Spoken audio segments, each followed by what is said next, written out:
आम्ही hotel Alfred Kochi येथे ज्यावेळेस आलो तेव्हा कोचीमध्ये काय काय बघायचं होतं याचं आम्ही काहीच प्लॅनिंग केलेलं नव्हतं.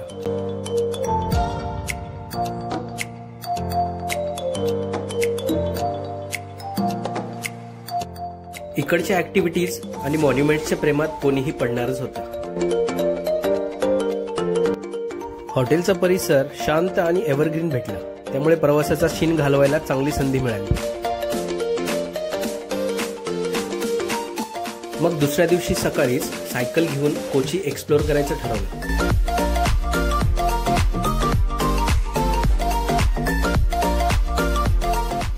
कोस्टलवर फिरत असताना सकाळीच लागलेलं फिश मार्केट बघायला भेटलं. जुने palace, local fruit, Chinese fishing nets, Kochi port सगळं सपासप बघून काही प्रमाणात संपवलं.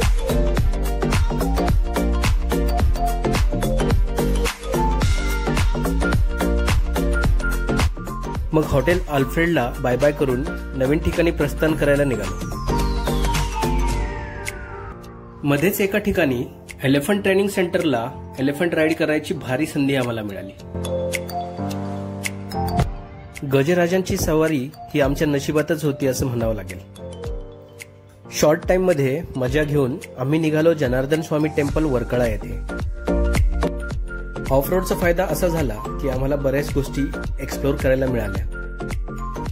हायवे सोडून आम्ही कोस्टल बीच रोड प्रिफर करत होतो. यामुळे कित्येक स्पॉट असे होते की तेथे थांबण्याचा मोह आवरता येतच नव्हता. त्यातच एक म्हणजे 150 वर्षापूर्वीचा अल्लापूजा लाईट हाऊस आणि ओटोपुरा ड्राईव्ह येथील केरला स्पेशल साध्या.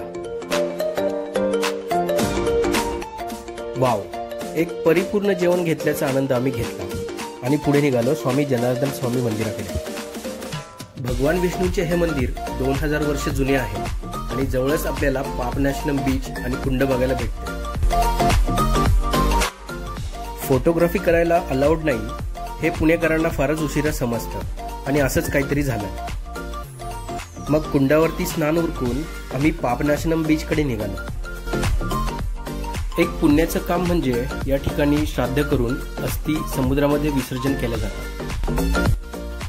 मग पुढे स्वामी पद्मनाभन मंदिरामध्ये आम्हाला जायचं होतं आणि त्यासाठी मुक्काम करावा लागणार होता तिरुअनंतपुरम येथे. आणि निघालो आमच्या पुढच्या डेस्टिनीकडे म्हणजे तिरुअनंतपुरमकडे. उशीर झाला असला तरी आम्ही पुन्हा एकदा ऑफ रोडच निवडला.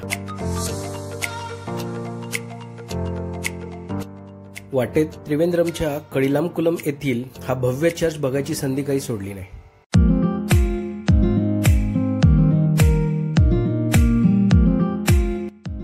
पद्मनाभन मंदिरापर्यंत पोहोचेपर्यंत मंदिराचे दरवाजे बंद झाले होते. दर्शनाची आशा सोडली असतानाच आम्हाला अचानक एंट्री भेटली. रात्रीच्या शांत वातावरणामध्ये सुंदर असं दर्शन झाल्यामुळे आम्हाला खूप आनंद झाला होता. आज आमच्या बऱ्याच ऍक्टिव्हिटीज झाल्या होत्या, तरी देखील आम्ही आमचं लगेज हॉटेल डायमोरा येथे ठेवून पुन्हा फेरफटका मारायला निघालो.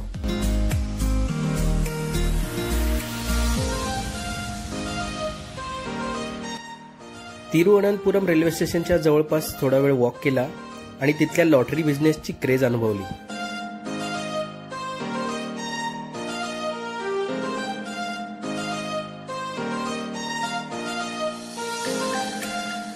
या 6व्या दिवशी आम्ही जाणार होतो कन्याकुमारीला. त्यामुळे आजचा प्रवास इथे संपून आम्ही आमचे हॉटेल डायमोराकडे परत निघालो.